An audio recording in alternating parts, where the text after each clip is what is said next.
Hello and welcome back to Formula 1 2019 on the TomFM channel. Today we are racing in Russia and it's going to be quite a challenge because I'm not particularly good at the Russian track. It's quite a new track to me, so I'm not quite sure it's going to be a fantastic race for us. As you can see, after the disaster last time out in Singapore, we still stay third in the drivers' standings, but we are 40 points behind Lewis Hamilton at the top. We need to really push on in these final few races of the season if we want to win the Drivers' Championship. There's a bit of mixed news coming into today's race. First of all, we have had 2 new upgrades to the car, which is really good, as you can see there. That's going to help us out a lot in today's race. But if we look down at the car development, we are head and shoulders above the other teams now. Mercedes and Ferrari and Renault actually catching up a little bit. So that's quite good. We're head and shoulders above. Any poor performance is down to me being a really bad driver. The downside for this weekend is the race is going to be a wet condition. You can see there, race full wets for the whole race, which, if we qualify well, is going to be good for us. But I'm not quite sure how well we're going to qualify because I'm not massively good at this track. So it's going to be a real challenge, I think, this weekend. Now, normally I simulate these practice sessions. Now, I'm pressing X to simulate, and it says here, you cannot simulate today's practice session. 1 or more components are too worn in the engine. So if we go across to the engine, I presume it's the MG UK on 74%, 81% there. So we'd have to get a new one, which is going to result in a grid penalty, which is what we don't want in the rain at all. Is it the...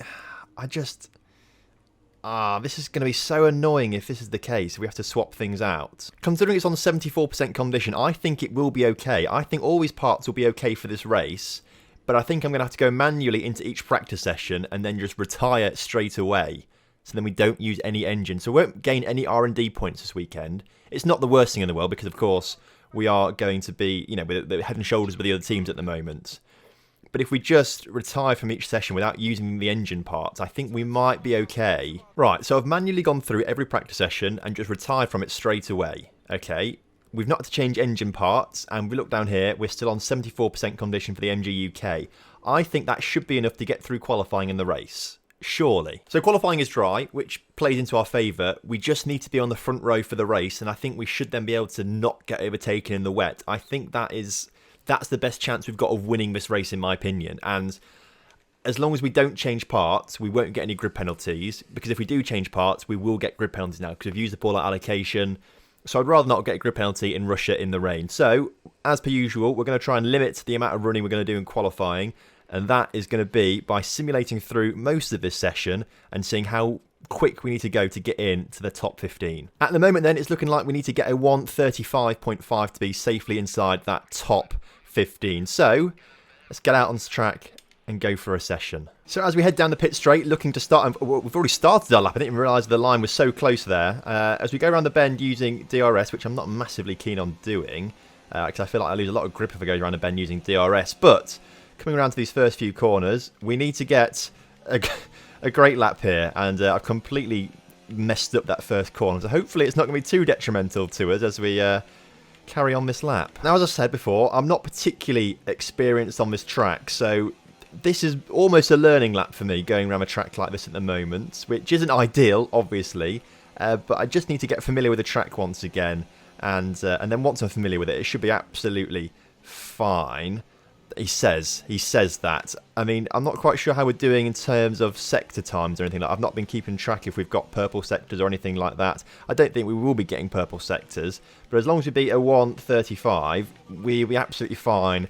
And then as long as we get into Q1, or Q3, sorry, we'll be absolutely fine. As long as we're near enough the front row, we'll be absolutely fine for today's race. As we cross the line, it's a 1:34, we're second.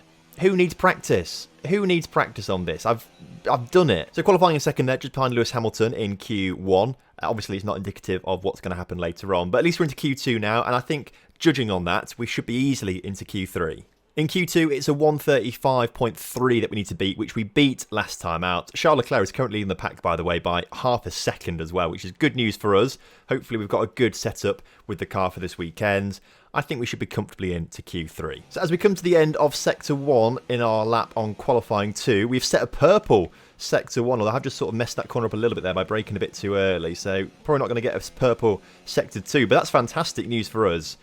The track is coming back to me now as well, which is quite good. I can sort of get familiar with it once again, but Sochi is not really it's not really a standout track, is it? If I'm being honest with ourselves, it's not a Monza or a Germany or a Silverstone, anything like that. It's nothing really special, but I think it brings a lot of money for Formula One. Now, obviously, anything that brings money into Formula One, they like to keep a lot of that. Hence why things like the Bahrain Grand Prix are still there and things like that, even though they're not brilliant tracks or races. And I think tracks like Malaysia, I loved the Malaysian Grand Prix. I loved that track, but they just weren't paying enough money, I don't think, and that's why it sort of got dropped off the calendar, unfortunately. But as we come around the final few corners here on our lap in Q2, I reckon we're going to be in with a good shout of being on top of qualifying in Q2, and we go 6th. So, okay, we weren't that good, were we? I think it's still going to be enough, though. As we pull back into the garage, I think it's still going to be enough to get through into Q3, and it is enough. We go 6th fastest, so 134.5, a second behind our teammates. All to play for in the final qualifying session. We must be losing an awful lot of time in Sector 2 and Sector 3 because we keep getting purple Sector 1s. So we must be losing a lot of time. You can see here 133.3 from Charles Leclerc to get on the front row, and 133.8 if you want to be second, and still on the front row obviously. So we've got to leave it all out on the track here in Q3. And as we come around the corner and start our lap here in Q3, it's got to be absolutely perfect as we take this corner a lot better than we did in Q1, so that's going to save us some time. And now we've really got to just execute every corner, hit the apex on every corner, get a superb exit. This lap has to be perfect. Sector 1 complete then. Is it purple? We're down by 0.12 seconds, so really it's very, very close between us and Charles Leclerc right now. As long as we can stay right on him in this qualifying session, as long as we're on the front row, I'll be very, very pleased with today's qualifying session, as we've got to maximise absolutely everything here. As we approach the Sector 2, Sector 3 interval then, whereabouts do we stand? We're down by half a second, so we lose a lot of time in Sector 2, clearly. It's not going to be good enough for pole this lap at all, but it might be good enough for the front row if we can pick up some time here in Sector 3. Round the final 2 corners then, trying to carry as much speed as possible. Going a little bit wide. It's second on the grid. We actually get a purple Sector 3. We've made up a lot of time in Sector 3. I don't think there's any point going for another lap because we are already down by 0.2 seconds on our time. You can see the delta in the top right there. Unless we pick up a lot of time through this corner, which actually we have done. Maybe it is worth staying out for another lap. I tell you what, we are absolutely flying on this lap now. We've just set a purple Sector 1. We're up by half a second on our delta, which means we would be qualifying on pole if we finish this off very strongly. To be fair, we're still going faster. We're still doing quite well. As I skip to the side of a track there, we're still going faster. We are losing a little bit of time now. But as I've massively cut the corner there. We've not been penalised for it, though. I missed a DRS detection as well, so I suppose that sort of makes up for it a little bit. This is going to be so tight with Charles Leclerc for who's going to get on pole position here. As we come around the final few corners, messing them up a little bit. We are faster than our previous lap, but I think Charles Leclerc is going to be faster than us still, unfortunately. I think I've messed the Sector 3 up quite a lot there. I think it's still second. I don't think we've done enough for first. It is second still there, as you can see. But we gave it our best effort, and at least we know we can do a lap very, very fast. It would have actually been fast enough for pole, I think. But Leclerc also did a lap after us, which was a lot quicker, which is fair enough. But at least we are on the front row, which is what we wanted for this wet race coming up. So here we are for a very wet race here in Sochi. We're going to be in the intermediate tyres for the entire race, apparently, which is fine. It means no pit stops. So the plan is to get ahead of Charles Leclerc, who's just over there. If we get ahead of him through turn 1, I reckon that would be really good. If we can get past him in turn 1, we can hold up everyone else, which is fantastic. The only issue we might have is with engine parts. Obviously, we saw that some of the engine parts are very close to being worn out. The only issue that we could have is they get too worn out and we crash out the race because of reliability issues, or we're too slow because of those reliability issues.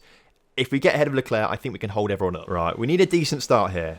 We need a decent start. Not too much power on the throttle to get the good traction off the line.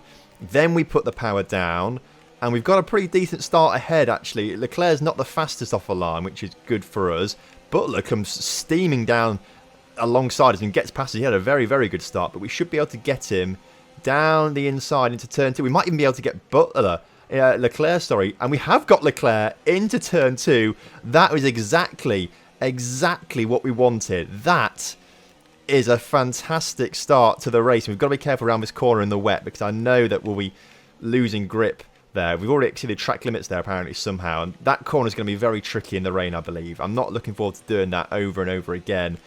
But what a fantastic start to the race.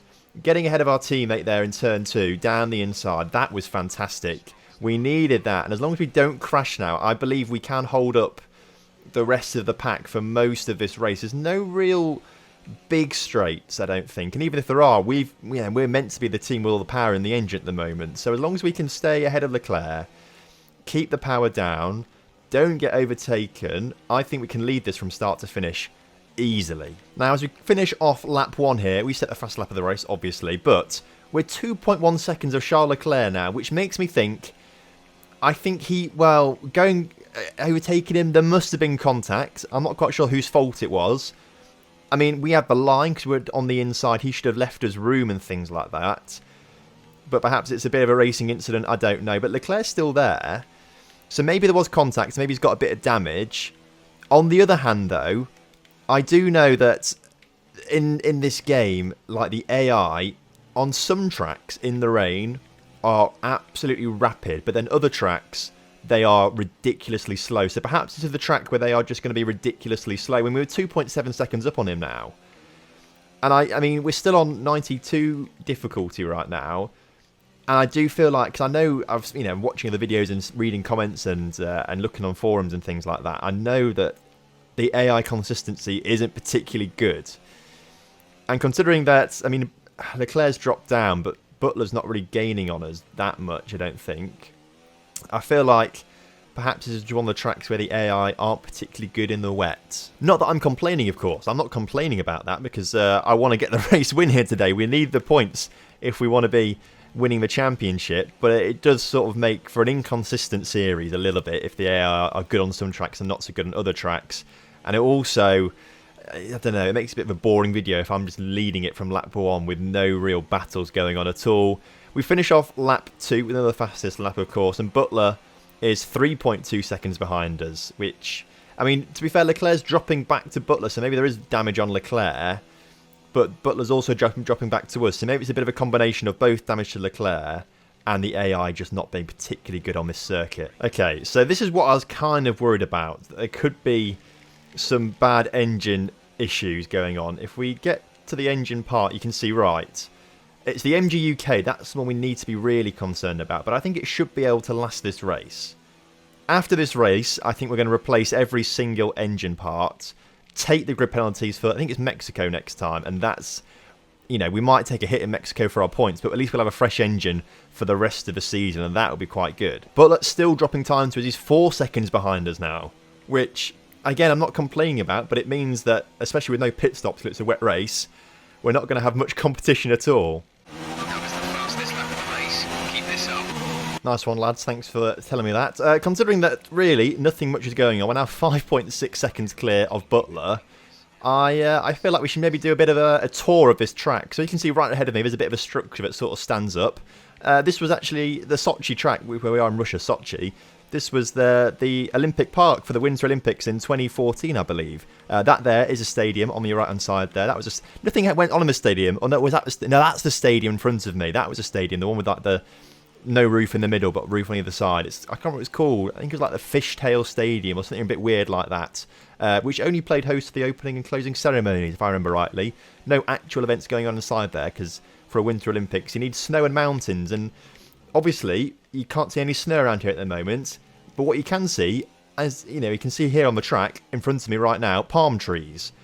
It's a very weird place, Sochi, because it's like on the Black Sea, quite far south and not really a winter location. So I think they had to, I think there's mountain, you can see the mountains in the distance, that's where obviously they must have held it. But I think they had to use a lot of artificial snow, if I remember rightly. That's what I remember, at least at the time. I could be completely wrong and telling you a pack of lies. So if someone does know, let me know in the comments section. But yeah, so we're going around the Olympic Park here in Sochi on this racetrack. They're trying to repurpose it for that. a theme park over there. I don't know if that's been there since 2014 or not. I don't know. But as we come towards the end of this lap, I can't think of anything else to say about Sochi. That's the only thing I know about Sochi, really. It's the Olympic Park, and it's quite hot rather than a cold place, really. So there you go. In 1 minute, we'll see what we get across the line in a second. But hopefully, in the past 1 minute and 1 minute and 50 seconds, you've learned something about Sochi. Yeah, so that building there, I don't actually know what that one is, because it's not obviously the Olympic Stadium. I'm not quite sure what it is. If someone knows what that building is, please do let me know. As we come on to lap 7 then, I am of the conclusion that we must have had contact with Charles Leclerc on that corner we just gone through there. We must have had contact with him there, because he has dropped back. He's not. I can't even see him on the mini-map anymore. So he must have dropped back. So that must have been why we opened the gap so quickly to him and the cars behind. But of course, we are still opening the gap to the cars behind us anyway. So I feel like it's a mixture of contact with Leclerc, and he's broken his front wing a little bit, but also the AI aren't particularly good. I also love as well that I'm just saying it's the AI that aren't very good in the rain on this particular track, because I know that's a reported bug and things like that. Well, not a bug, but just reported that in the game that's what they're kind of like. None of this time have I said I'm just an amazing driver. I feel like it's nothing to do with my driving ability, especially in the wet. I know I'm not particularly good on it, particularly on this track where it's not my best track. I know I'm not particularly experienced, and I've not driven it a lot, so I know that I'm not particularly fast on it. So it has to be like an AI thing, unfortunately. And that's quite a big gap to us and our teammates. So I feel like he must have had something wrong with his car, because we're in equivalent cars, the same car pretty much, so he should be alongside us. So we'll look back at the end of the race to see if there's any contacts or not. Just set another fastest lap of the race as well, which I'm very, very pleased with. No one else sitting anywhere near our lap times, I don't think, either. So we should get a nice bonus point for fastest lap, as we're now 8.5 seconds ahead of Devon Butler. I mean, potentially we could just go into the pits for the fun of it, really, I suppose, and still try and come out ahead. Just a disclaimer, I'm not doing that at all. We're not going to be going to the pits, because I don't want to lose the race, obviously. So, if the race sort of finishes like it's going to right now, we pick up 26 points with a 25 for the race win, the bonus point for the fastest lap of the race. That means I think Hamilton will pick up 15 points for third. That means we gain 11 points on him. He's currently 40 ahead of us, so that would be 29 points behind him with 5 races still to go. So it's still there for us to take. It's still there for us to win the Drivers' Championship. We just have to make sure we beat Hamilton in every single race pretty much from here on out for the rest of the season, which I think we can do. It's just going to be so tough and very, very tight in the final race of the season in Abu Dhabi. Potentially another fastest lap here. Not quite. We had a very slow sector. I've just been told by my engineer we're in the top 10 now. I think we've been there all race, mates. I'm not quite sure what you're piping up about. What I am very pleased with, as we're on our penultimate lap now, is how well the engine has held up in this race. It's not really. I thought we were going to see quite a lot of wear come to that MG UK at some point. And we got a message at one point saying that the ICE was looking quite bad as well, but it's all held up pretty well. However, there are still 5 races to go, and we are going to take the grid penalties next time out. Now, we don't necessarily need to change all the parts, but I think we'd be silly not to change all the parts, because we're going to take grid penalties anyway for that MG UK that we need to replace. So we may as well just take grid penalties for everything.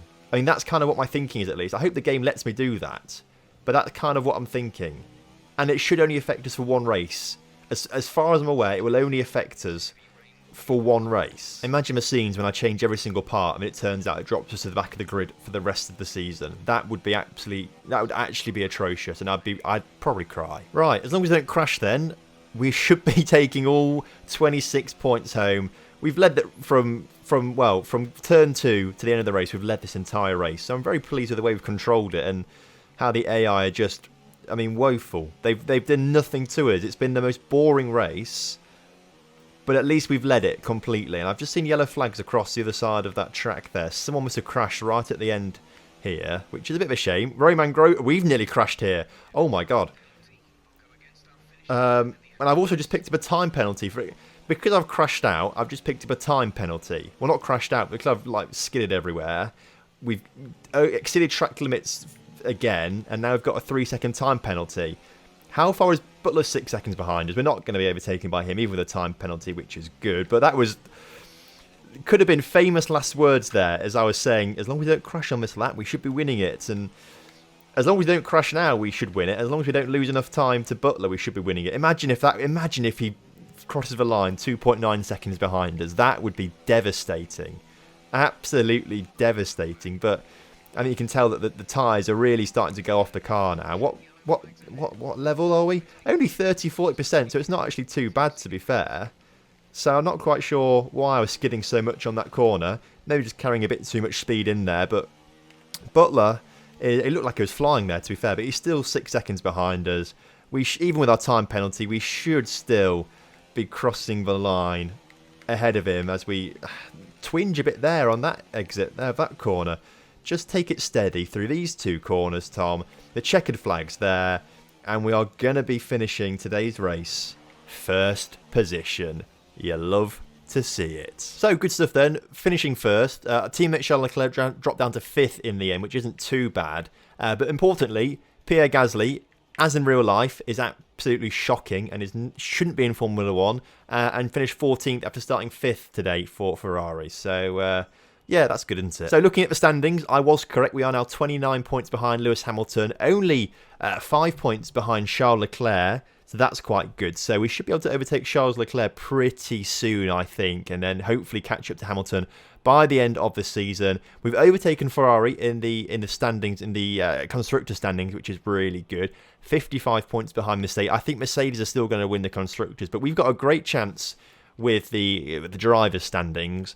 Let's have a quick look at the replay then. I want to see what happened between me and our teammate on this corner here. So he turns into us there, but I can't see any damage. There's no damage to him. No damage at all to him. So I don't know what happened to him. He just must have been quite crap at this track then. But as far as I can see from that, nothing flying off the cars. If we... Right, hang on a second. So we're on thingy-majiggy here. Our teammate. We want to be... Where do we want to be? Yeah, let's go this angle. Maybe this angle? It's the best one we've got, I suppose, isn't it? He hits us, but no damage to his car or anything like that. So maybe hit someone else later on, but there's nothing wrong with that in my opinion. Fair and square overtake. He turned into us as well when he should have given us space. I'm happy with that. Right, 5 races left. It's Japan next, not Mexico. So Japan next. Then Mexico, USA, Brazil, Abu Dhabi. We've got to make the changes now, I'm afraid. We've got to do these changes. So, we're going to take some grid penalties. And I hate to do it, but we're going to have to take grid penalties. But we are going to change everything now. We may as well do it. Let's just change everything. Hope for the best. And we'll start from the back of the grid next race. But hopefully it'll be worth it for the next 4 races after that, when we'll have a really new, super good engine. And hopefully at that stage, we should be able to just win races easily, is what I'm hoping for. Obviously, we didn't do any practice for this session, so we didn't get any research points through anything. So I don't think that, apparently it was regulation. I haven't seen this before. Regulation changes come into force at the start of next season, so upgrades are obsolete right now. So actually, we can't make any more upgrades at all anyway. So it doesn't even matter about doing R&D and things like that. So that's that then. That's that. We head to Japan next time, starting from the back of the grid with all these engine upgrades and changes. But hopefully, we're going to have a superb result. Thank you very much. I'll see you next time. Goodbye.